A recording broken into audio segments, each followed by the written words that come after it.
What's up, everyone? It's Roger and James here from the DisKingdom Podcast. In this episode, we're going to be talking about Star Wars Galaxy's Edge opening up at Walt Disney's Hollywood Studios and at Disneyland this year. We're also going to be talking about Fox and kind of keeping the brand around after the merger. And we're also going to be talking about our thoughts on the Captain Marvel movie. So let's jump first into the big story, really. It was a bit of a quiet week because there was a annual shareholders meeting, and so because of that, everything kind of was being held back for that, even though there wasn't a huge amount mentioned in this one. But the big news of the week really was Disney confirming that they're going to be opening up their new Galaxy's Edge area at Walt Disney World's Hollywood Studios and Disneyland. So to give you the dates, so California is opening up on May 31st. And then it's opening up in Hollywood Studios on August 29th. Now, the interesting thing with this is they're going to be like staged launches where they're opening them up, but they're only going to have one attraction, the Millennium Falcon Smuggler's Run, with Phase 2 opening later this year, which is Rise of the Resistance. So, yeah, that was a bit, I don't think anyone was expecting it to be quite as early. No, and that's what they say. That's why it's phased. They wanted it to come out earlier, be available for people to go through it and so on. And obviously the hype for it has been huge. So on that level, I can understand it. You know, they want it open as soon as possible. It certainly is to their advantage to have it as open as soon as possible. And while it's not the greatest for consumers, for people visiting the parks, because it means if you go in that opening phase, you're not going to get, the proper full experience. It is what Disney wants. I mean, whether or not it's on purpose, they want you to go, oh, we want to be there at opening and do the Millennium Falcon, but we also want to be there when the Rise of the Resistance starts, whenever that is. So as a consumer, I'm kind of annoyed by that. Keeping in mind, I won't be there until well after Phase 2 has come and gone. So it doesn't actually directly impact me, but I am still annoyed by it because, you want to have the whole experience.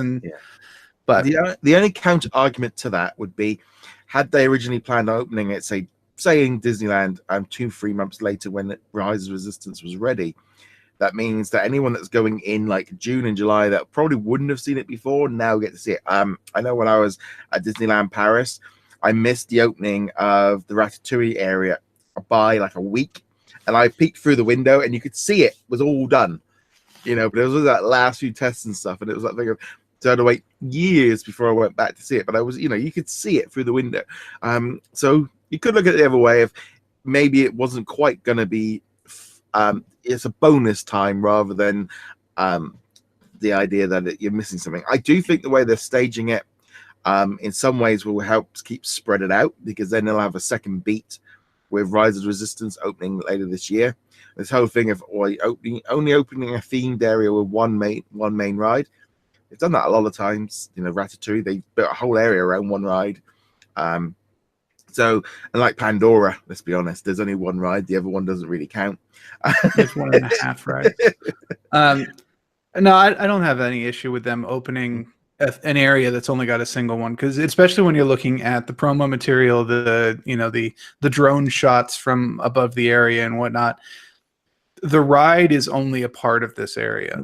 The area itself is very much an experience. It seems like it's going to be comparable, if not superior, to Diagon Alley over at Universal Studios, where there are now 3 Harry Potter rides plus one in production, but it's replacing another one or something like that. Yeah, there's 3 or 4 rides over there, but it launched with less than that. But simply going and being in Diagon Alley, or in this case being in Galaxy's Edge, is itself a major part of the experience. So if we were talking about Toy Story Land, and they opened with 2 rides over there, but I wouldn't consider the area an experience. I've been there once. It's a very small area. There's some meet and greets. There's theming, but there's really nothing to do other than the rides and maybe get some food or go to the shop or something. Like Galaxy's Edge, at least if it lives up to the hype, there'll be stuff going on. There'll be things you can interact with. You can have that little custom R2 droid, or that you can build, and it'll interact with parts of the park and stuff like that. So if it lives up to the hype, simply going to Galaxy's Edge should be a major part of the experience. Now, obviously, everyone wants to do the Millennium Falcon, but that's going to be a taller order.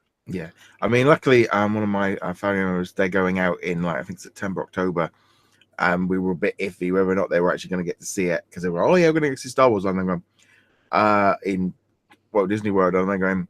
They said fall. You might. I was kind of like tempering their expectations. I said, well, it might not be open, but yeah, it looks like they might only be there a few weeks after, so they'll probably walk right through it, and that'll be it. But it's just this kind of thing of, I think it's good that they're doing it. I think it's definitely going to give Hollywood studios a massive boost this year. I mean, they're all the different hotels that they're bringing in. They're expecting this to be a big push.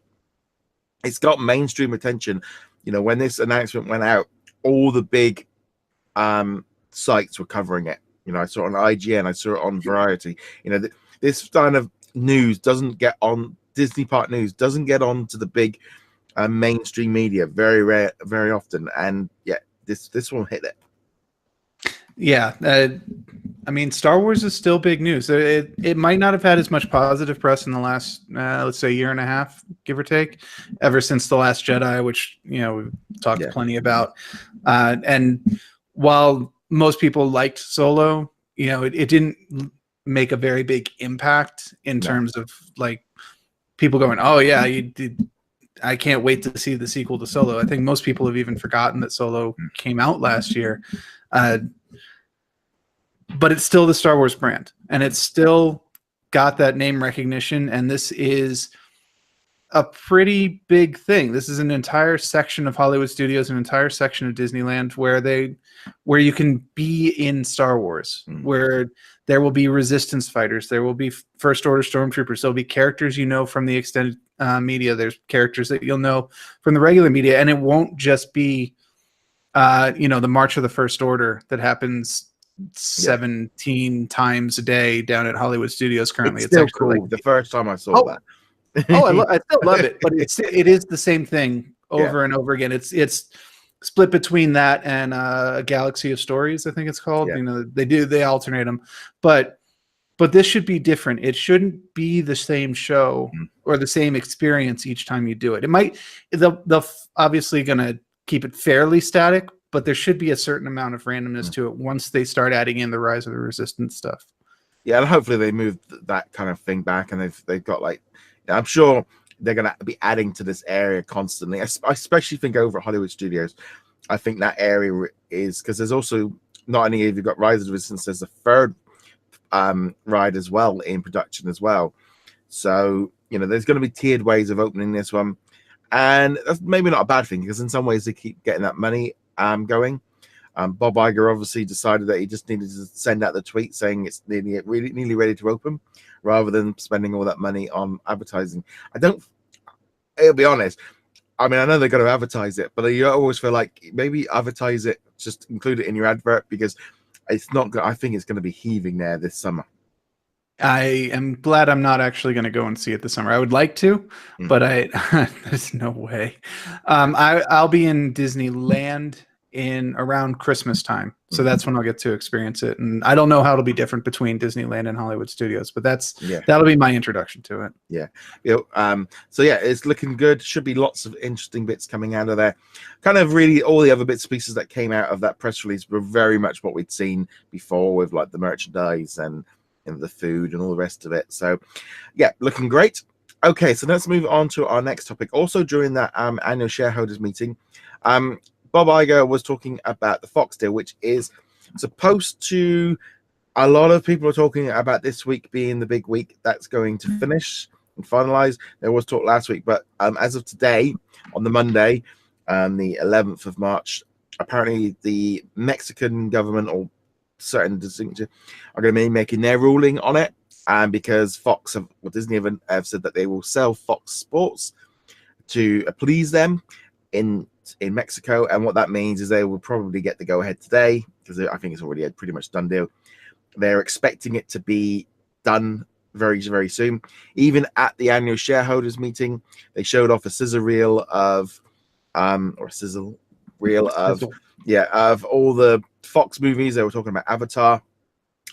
This thing's pretty much, I think, going to be done this week. They don't start sort of showing off things like this and things about Avatar at these annual shareholders if they're not confident. Though I was listening to the audio version, and of course we just got classic Disney music instead, so it reminded me. I sort of sat there going, why am I listening to this? I can just fast forward. It just reminded me of being back in the park. But love listening to those annual shareholders and conference calls.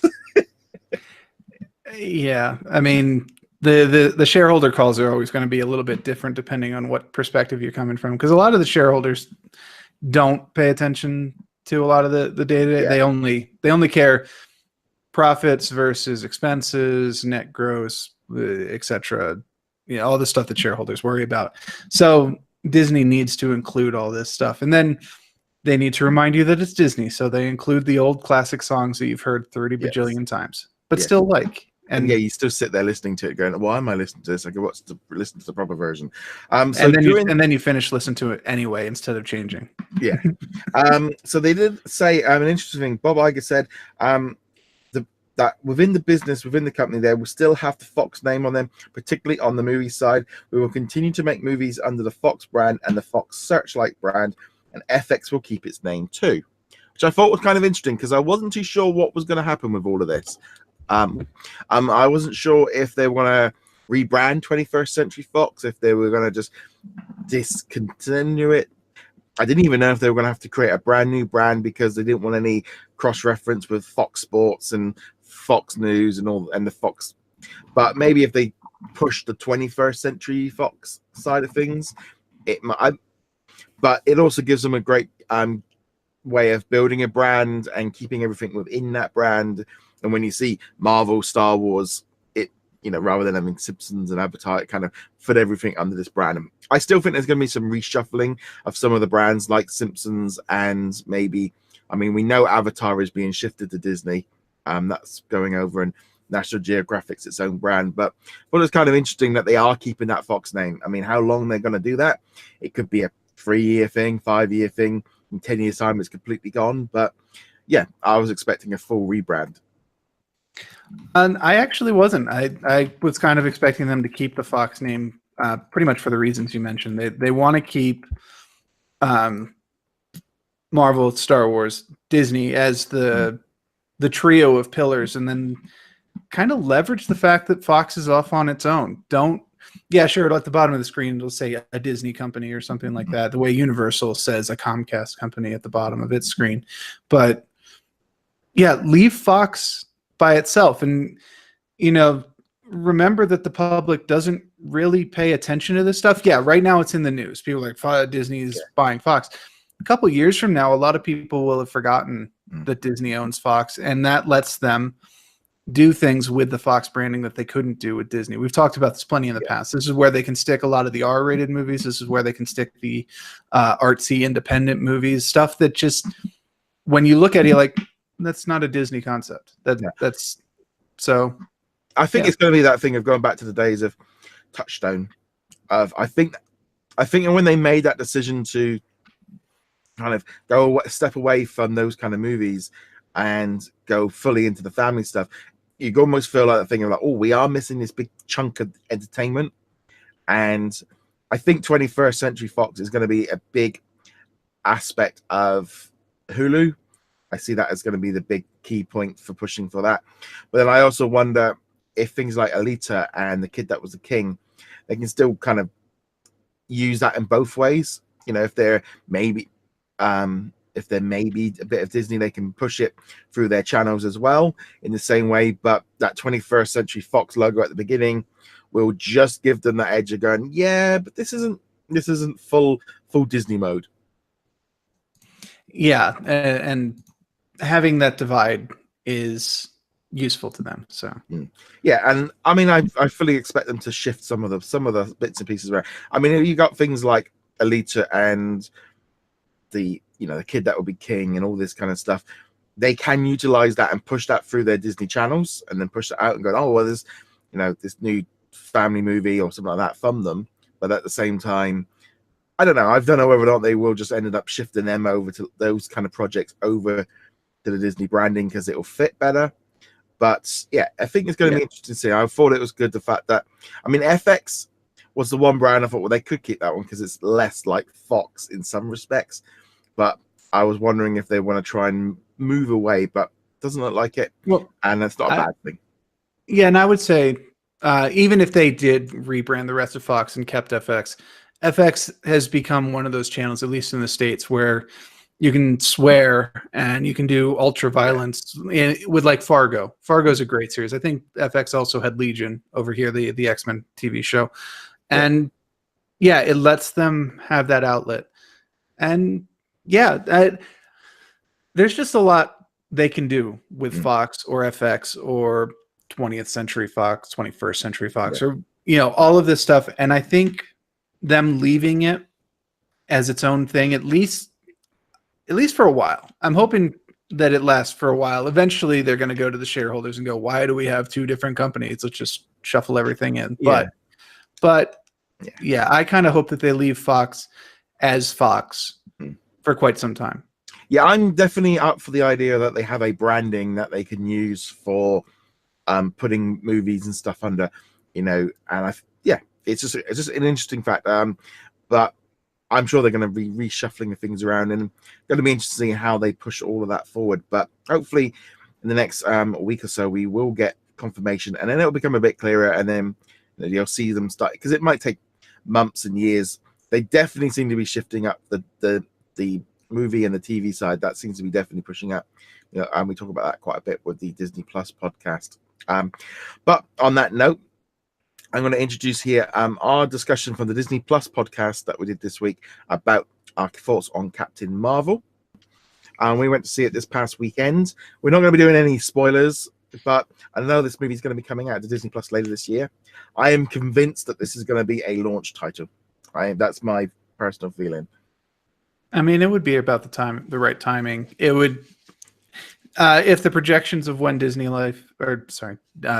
Plus are supposed to come out, this movie should probably have already been released on physical media before then, if not by very much, but at least a little bit, so Disney's not too worried about it cannibalizing sales. And this would be a nice thing for them to have on the sale as a pitch line. See, our second most recent Marvel movie, because Avengers Endgame will have come out by then. Spider-Man will probably have come out by then too. So our third most recent. But I think having it as launch. I think as well, throwing Dumbo in with the same thing as well to kind of offer that kind of aspect. So Captain Marvel this past weekend, I was very pleasantly surprised when I went to the cinema, because the cinema I go to has lowered all of its prices to $4.99 for every single movie for every single day. It's almost like there's a battle going on against something that they're having to try and get people in. So I was pleasantly surprised, and I'll be honest, that decision alone is probably going to make me go see movies a little bit more regularly than I normally do, because it's basically half price. But yeah, Captain Marvel theater was packed Saturday night. I don't normally do that thing, but I really enjoyed it. It's a solid, great movie from start to finish. I enjoyed it. I loved all the 90s references, loved the action, because I had a few issues with sort of, because I read one of the comics recently, it kind of threw something off a little bit for me. But generally, I just really enjoyed it. I thought it was good. I wouldn't say it was my top tier Marvel movies, but yeah, I just really enjoyed it. And I kind of came out, I was like, yeah, that was good. I enjoyed that. Yeah, I'm basically in the same camp. I enjoyed it quite a bit. It's not one of the top tier, but it's a solid mid-tier Marvel Cinematic Universe movie. And it hit the buttons it needed to. It got the character set up for Endgame. The storytelling was acceptable. It was fine. It did what it needed to do. It tossed in some humor. It tossed in some action. You kind of have to gloss over a couple bits. I like how they did her origin. It's changed from the comics, but for the better, as is normally the case for the Marvel movies. And yeah, it was just, Brie Larson was very good in the role. It was great to see Sam Jackson, even if there was kind of an uncanny valley thing going on with the de-aging process. And it was great to see Phil Coulson in the back in the movies, even if it is prequel, sort of. Yeah, I thought that was a good thing of having him in there. Kind of helps interconnecting a little bit with Agents of Shield, because that kind of got lost. I think since Avengers, the original movie, it got forgotten more and more. So it was nice to see him put in there. But this almost felt a little bit like a Nick Fury movie. He was in this a lot more. I think because we're so used to seeing him as a bonus, like he turns up for a couple of scenes. It felt like almost a Nick Fury origin story as well. I would agree that there are parts to it that are Nick origin. Like we learn how he got his eye patch. We see him as a very low level Shield agent, still figuring out what he's going to do. But I've seen that said a lot, that this is like a 50-50 Captain Marvel Nick Fury movie. I don't really agree with that. His actual impact on the movie is fairly minimal. He's more of a background character who just gets a decent amount of screen time. He's definitely he's definitely the sidekick of the thing, and I wasn't expecting him to be in it as much as he was. So I did enjoy that aspect to it. And the way they interconnected it all with the larger MCU, with the object, I'm not going to call that is, but just in general, with characters like Ronan in there, with Nick Fury, the fact that you had the Krieger, I didn't know the character's name, but I just remember from Guardians of the Galaxy where it just goes, the Collector. Yeah, Collector. No, that's not the Collector. No, sorry. Yeah. Either way, Just the kind of the integration into bringing in aspects of Guardians of the Galaxy and Avengers and bringing that all in, it kind of helped interconnect it all. And it's just part of the MCU now because of the way it's all integrated. And yeah, I just really enjoyed it. I thought it was a good movie. Like you said, it's that kind of thing. Like for me, like Ant-Man and the Wasp, those kind of things where what I would call just a traditional movie. You sit down, you watch it. If you've never watched the other ones, you could watch this one and not really know. You would miss a few things, but yeah, great. I can't really, not every superhero movie has to be like Endgame or like Infinity War, and yeah, it's a solid superhero movie. I definitely enjoyed it. I will probably see it again in theaters, although I will wait towards closer to the end of the run so there are less people in there. But yeah, I've got small complaints, but nothing major. It got me pumped up for Avengers Endgame. Yeah, especially no spoilers. They do show what looks like a clip that's lifted directly from Endgame as one of the two post-credit sequences. So, but they've done that in previous movies. Yeah, they did it. We did it. We saw it with Doctor Strange. We saw it, I think, with Ant-Man, the first Ant-Man. Yeah. So we have seen that kind of thing before, where they kind of put the clips in, but they kind of twist them around in the real movie anyway, so it doesn't quite add up. But no, just generally, was just really liked it, and I thought it was the one thing that did get me was how almost super powered she became at the end. You were talking that kind of Superman feel to her by the time she finished. And just her seeing her with the ships and in battle, you're like, whoa, she is so much more superpowered than as she learned how to control her powers. Yeah, and that's going to be a big aspect for taking on Thanos, no doubt.